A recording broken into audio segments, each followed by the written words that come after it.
les entreprises. Cinquième vidéoconférence de la coordination Nouveau Départ Diaspora Bénin. Au cœur des échanges, la transformation digitale du Bénin en 5 ans de gouvernance du président Talon. Les fruits ont-ils tenu la promesse des fleurs? Aurélie Adamsoulé-Zoumaro rassure les Béninois de l'extérieur. La vision que le président de la République a eue et que nous avons mis en œuvre pendant ces 5 années est donc de transformer le Bénin en la plateforme de services numériques de l'Afrique de l'Ouest pour la croissance et l'inclusion sociale.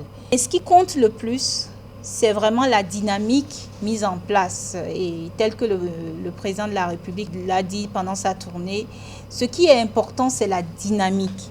Et cette dynamique aujourd'hui permet à l'ensemble des secteurs, des sectoriels, d'embrasser le numérique comme étant une opportunité pour justement atteindre leurs objectifs. Qu'en est-il du renouvellement des passeports en ligne, du coût de la connexion Internet, des opportunités de connexion liées au télétravail, de la diversité et de la qualité des services, des réseaux GSM, de la protection des données et du financement des startups?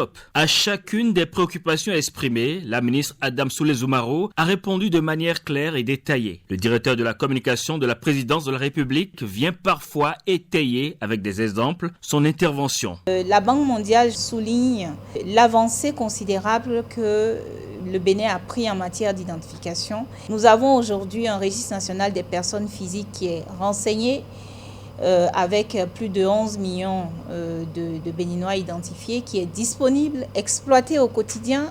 Notre université d'Abomey-Calavi était classée 2e, je crois, en Afrique subsaharienne au niveau de sa présence sur le web.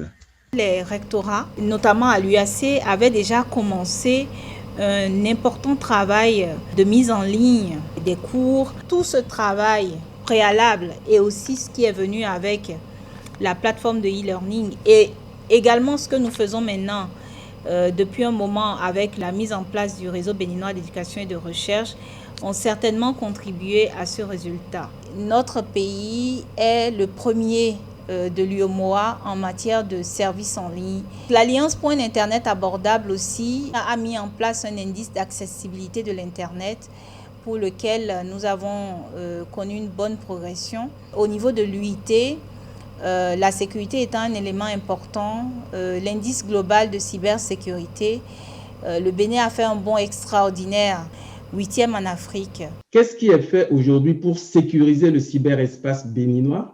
Personne n'a oublié qu'il y a eu une action policière d'envergure qui a permis, courant 2018-2019, de démanteler de nombreux réseaux de cybercriminels. Avoir un dispositif réglementaire, législatif réglementaire et vulgariser cela, que chacun sache à quoi s'en tenir. Donc, première chose, c'est ce que nous avons fait. Madame est modeste, elle vous aurait dit qu'à l'époque, cela a même valu une certaine amélioration de la cote de notre pays en la matière. Deuxième chose, c'est qu'il faut bâtir l'infrastructure technologique numérique pour assurer la sécurité des transactions en ligne. Troisième volet, c'est l'humain. Nos comportements sur le cyberespace déterminent aussi notre vulnérabilité. Et donc, il faut éduquer la population. Madame Rose Faloli, qui voudrait savoir exactement ce que fait le gouvernement pour nous permettre de renouveler nos passeports en ligne à l'image du casier judiciaire qui est totalement dématérialisé. Il y a effectivement eu, à un moment donné, une situation avec le fournisseur. Aujourd'hui, nous avons surmonté cette difficulté. Les infrastructures en place permettent de recommencer à délivrer les passeports. Les explications de la ministre Aurélie Adamsoulé-Zoumaro sur les 6 grands projets du programme d'action du gouvernement dans le monde du numérique ont permis à la diaspora de mieux apprécier l'importance des réformes faites et le niveau d'évolution atteint.